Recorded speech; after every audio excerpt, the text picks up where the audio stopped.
waduhaha dan juga demi waktu duha. Kemudian Allah bersumpah lagi dengan wal qamar, yaitu rembulan ya. Terus kemudian wal nahar, Allah bersumpah dengan waktu siang ya.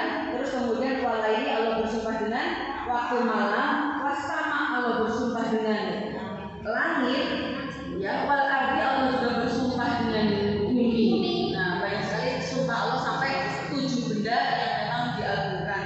Dan kita tahu bahwa matahari itu saking banyaknya manfaatnya sampai ada yang menyembah matahari. Orang-orang mana bu?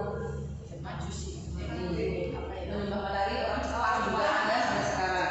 Jadi seakan-akan ketika Allah itu bersumpah dengan sesuatu yang sampai orang itu menyembah, ini ada bahasa yang Allah kemudian juga memperlihatkan kelemahan dari apa yang Allah sembah. Seperti misalnya wasyamsi, yaitu demi matahari, yang kemudian waduaha dan padane syams, kemudian Allah tambahkan lagi yaitu wal qamari, demi rembulan yang kemudian selalu mengiringi peredarannya dari matahari. Ya, seperti kita lihat bahwa matahari itu hanya bersinar sampai dengan surutnya srengenge atau terbenamnya matahari. Kemudian setelah itu matahari kan tidak terbit lagi, tapi kemudian diikuti oleh rembulan. Makanya ketika Nabi Ibrahim mencari Tuhan, jangan-jangan Tuhanku adalah matahari.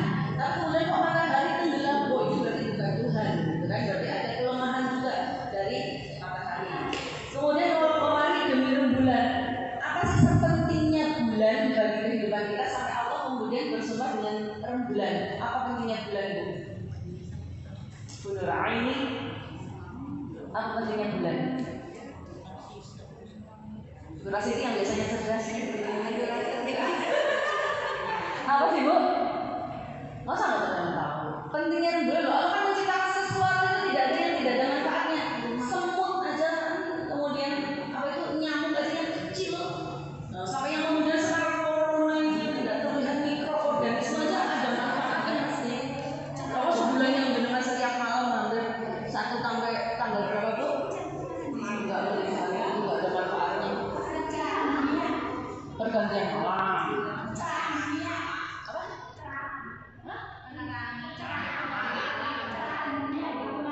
Pencerahan dunia pada waktu malam. Aduh, jawaban ibu guru TK ini. Ya buat cerdas pisan ya. Ibu jangan pernah melihat acara waktu kita berpuasa di akhir Ramadan. Ibu, kemudian ba'da maghrib kita kan menunggu di televisi itu orang-orang yang kemudian di situ ada tayangannya pemerintah. Hilal. Nah, ini pinter ya. Tidak akan mungkin pemerintah itu akan mengumumkan besok 1 Syawal, besok 1 Muharram, besoknya lagi Idul Adha dan lain sebagainya kalau tidak terlihat hilal. Hilal itu apa? Hilal itu apa bu? Kurang ada apa? Menongolnya rembulan. Tongolnya rembulan yang sedikit ya. Jadi kalau terlihat bulan ini ya.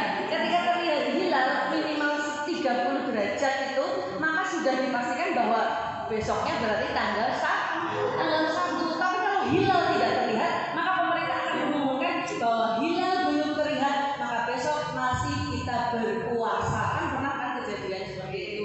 Sudah pada masak opor, dikiranya besoknya itu Ramadan, ternyata besoknya Syawal, ternyata diundur satu hari lagi.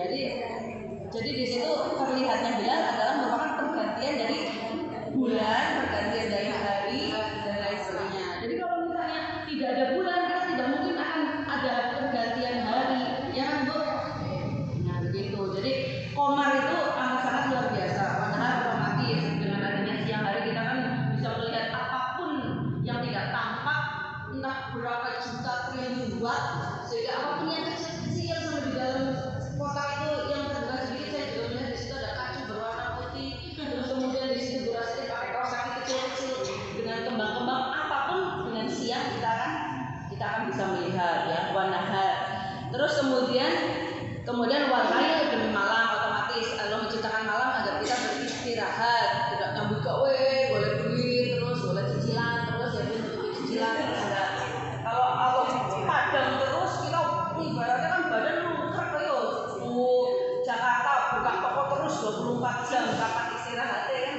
Jadi Allah akhirnya menciptakan malam agar kita bisa beristirahat. Wasama itu adalah langit dengan Allah yang sudah meninggikan, tidak masuk akal kan ya, dengan luar biasa, tidak ada yang cakap ya, tidak ada cakap, tidak ada tiang, tapi langit tetap berdiri. Nah, kita berpikir toko atau bangunan nggak ada cakapnya ambruk ya, tapi bagaimana langit kemudian bisa berdiri seperti itu tanpa adanya tiang, tidak adanya cakap. Itu kan sesuatu yang maha luar biasanya Allah. Wal ardi, dan demi bumi yang dihamparkan, dan di situ Allah menghamparkan bumi, nah maksudnya adalah untuk kita beribadah, untuk kita sujud.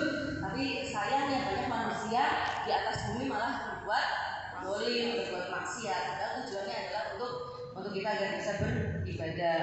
Wa nafsin itu lan demi awak-awakan badan kita ya. Badan itu terdiri dari dua unsur, ada jasad, kemudian di dalamnya ada ruh. Dan ini kan sesuatu yang sangat berbeda sekali. Ruh itu sesuatu yang suci luar biasa lah ya, sesuatu yang suci. Sementara jasad itu adalah yang kotor. Dari ujung rambut kita sudah ada ketombe, mungkin ya, sudah ada kutu, sudah ada apa, terus kemudian sampai ujung jempol ini sudah kotornya luar biasa. Ada di dalam kuku mungkin ada apa bu? Asam-asam. Terus kemudian tumit pada meletak, belum lagi apalagi di antara tumit itu ya daging dan luar biasa itu, dan anak-anak pang itu ya, anak-anak pang itu katanya semakin tidak mandi, semakin lama itu yang diangkat sebagai suhunya napang ya, mudah-mudahan ini sama semuanya anak-anak pang. Jadi itu sesuatu yang berbeda, tapi Allah satukan. Ruh kita itu suci, sementara jasad kita itu dari mulai satu hari saja tidak mandi ya bu, rasanya kan aromanya seger banget ya bu. Kakek telos ambune kecil, dari mulai rai rasanya kecil. Nah ini Allah, dan itu yang disebut dengan nafas itu harus dua unsur. Kalau cuma jasad tok nggak ada ruhnya, itu namanya manjir ya kan, bangkai. Tapi kalau cuma ruh saja ya, tidak ada jasadnya, di sini ada cuma ada ruh, nggak ada jasad ya kan, itu juga namanya ruh, bukan lagi nafas. Jadi dua unsur. Makanya ketika kita banyak melakukan sesuatu yang lebih mengutamakan jasad ya, mengutamakan jasad, dempulnya kudu larang, salon juga kudu yang harus rutin misalnya, kemudian alisnya kudu sing serba mewah dan lain sebagainya. Itu sesuatu yang rugi, karena yang namanya jasad tidak akan pernah terbang kecuali naik pesawat terbang ya kan. Ada jasad sing makanya mabur nggak ada kan. Sementara kalau ruh, ketika jasad itu dipendem, ditaruh di tanah, maka ruh itu akan terbang, akan naik. Jadi ketika kita berpuasa ya bu, kita kan menekan jasad, sementara ruh kita itu terbang kepada Allah. Ketika kita sholat malam, ketika kita sholat, maka ruh kita kan juga menghadap kepada Allah di situ. Makanya bagus ketika kita lebih banyak mendominasi ke aktivitas kita dengan mengutamakan ruh. Artinya kita memenjarakan jasad. Misalnya puasa nih, Bu Rosti puasa gitu kan. Ayo Bu Rosti jalan-jalan, mau di mana? Aku lemes lah, aku orang rumah baik kan gitu ya. Akhirnya dia memenjarakan jasad di dalam rumah, mungkin dengan aku ngaji, aku mau banyak zikir, aku banyak apa. Jadi ketika kita berpuasa pun berarti kita memenjarakan jasad, kemudian ruh kita naik ke atas. Jadi Quran surat apa bu? Yang Subhanalladzi asra bi 'abdihi. Surat apa bu? Al-Isra ya. Jadi yang di situ abd itu yang dinaikkan oleh Allah ya. Itu berarti abd, kalau abd itu berarti benar-benar sudah jasad dan ruh di situ. Ya karena hamba itu kan terdiri ruh dan jasad. Kembali ke laptop. Wa nafsi wa ma sawwaha, lan demi awak-awakan, wa ma sawwaha, lan oleh apa bu? Nyempurnaaken. Jadi Allah itu sudah menyempurnakan jasad kita, nafas kita dengan sesuatu yang luar biasa bagus. Kita diberi mata, kita diberi mulut, kita diberi hidung, dan yang tidak tampak di dalam kita ada jantung, kita ada hati, kita ada paru-paru dan lain sebagainya. Allah sempurnakan. Penyempurnaan Allah itu terdiri dari 3 hal. Yang pertama, kita memiliki organ, kemudian berfungsi, dan kemudian ada objek. Kita punya mata bu, berfungsi nggak beripatnya? Berfungsi. Kemudian ada yang kita baca, kita bisa baca. Itu artinya wasawwaha. Kita punya telinga, berfungsi gak telinganya? Gak ada yang sampai apa? Gak ada ya?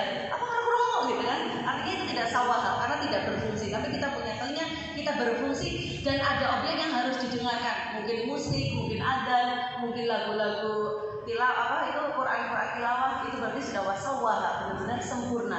Kita punya hati. Kita punya hati untuk mengasihi. Kita punya hati, kemudian punya rasa belas kasihan, kita punya rasa cinta, dan ada yang untuk dicintai.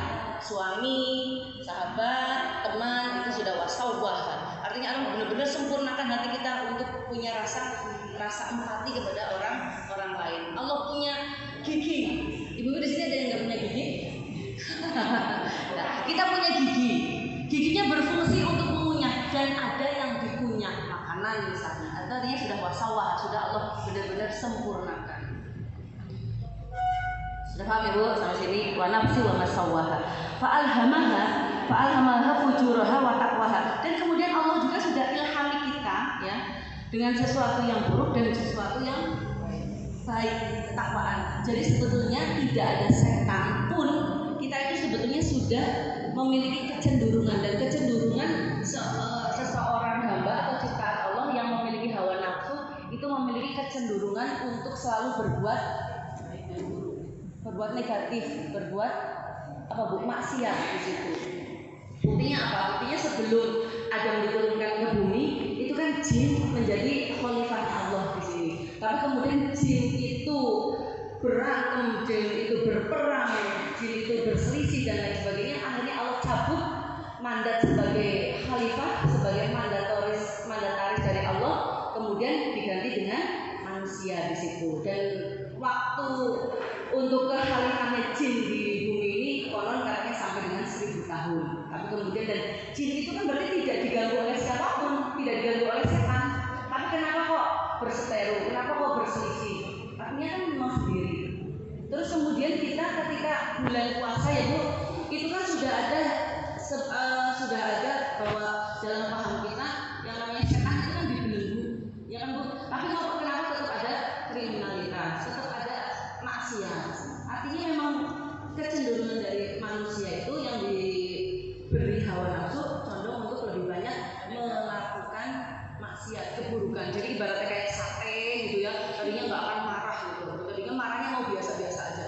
Tapi begitu ketemu yang kemudian sama Bu Hofsat, akhirnya malah kipit-kipit oleh siapa-siapa, marah meledak gitu kan ya. Aslinya sudah akan marah gitu ya. Nah di sini. Jadi fa'alhamalan mongko meruhaken sapa Allah taala fujuraha ing apa Bu? Alane apa nafas wa taqwaha lan baguse apa nafas. Jadi Allah itu sudah memberikan kita hawa nafsu, sesuatu yang baik dan juga sesuatu yang buruk. Mana yang akan kita lebih dominankan? Apakah nafsunya ya? Apakah ketakwaannya? Jadi ibaratnya kayak Bu Nurjana kemarin kan jualan apa ya Bu, kue di plastik. Itu ketika kue itu di dalam plastik, itu kue itu bersih, ya Bu. Tapi ketika kue itu terus kemudian ternyata tempatnya tumpah, nah ada fujuraha, jadi itu akan menjadi kue yang kotor, kue yang buruk dan tidak layak dimakan dan lain sebagainya. Jadi ketika dalam ketakwaan kita pun akan menjadi hamba Allah yang takwa, yang baik, yang bagus. Qad aflaha, maka kita akan menjadi insan yang bejo, insan yang beruntung ketika kita lebih mengedepankan yaitu ketakwaan kita daripada nafsu kita. Makanya ketika adzan itu kan gimana Bu? Hayya 'alas shalah. Artinya itu hayya 'alas shalah, mari kita menuju kemenangan, tinggalkan semuanya yang menjadi urusan kita menuju satu kemenangan. Itu kunci sukses dari orang Islam. Terus kemudian menzakah, dan kemudian siapa orang yang mensucikan dirinya ya, maka dia akan menjadi orang-orang yang beruntung. Waqad khaba man dassaha, sokoman dassaha apa Bu artinya? Ya, yang menjerumuskan, orang yang menjerumuskan dengan dosa-dosa besar, dengan kezaliman dan lain sebagainya, maka dia itu akan menjadi orang-orang yang merugi. Seperti contohnya di sini Allah mencontohkan yaitu kaum Samud. Kaum Samud ini siapa Bu? Nabinya yang diutus untuk memberikan dakwah kepada kaum Samud. Ada yang tahu? Nabi siapa?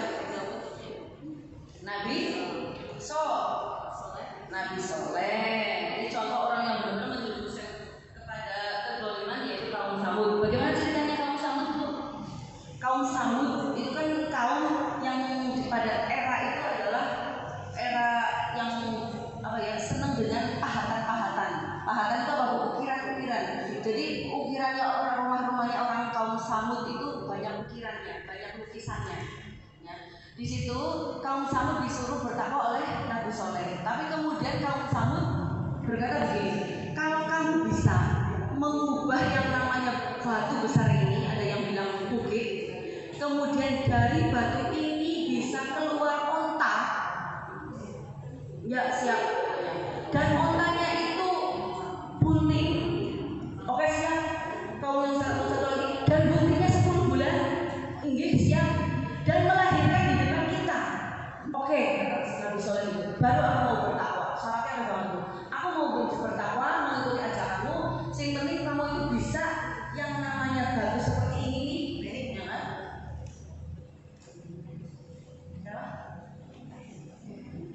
Oh ya. Yang penting ukiran ini nih, batu ini biasanya kan ukirannya seperti ukiran hidup ya Bu, kaum Samud.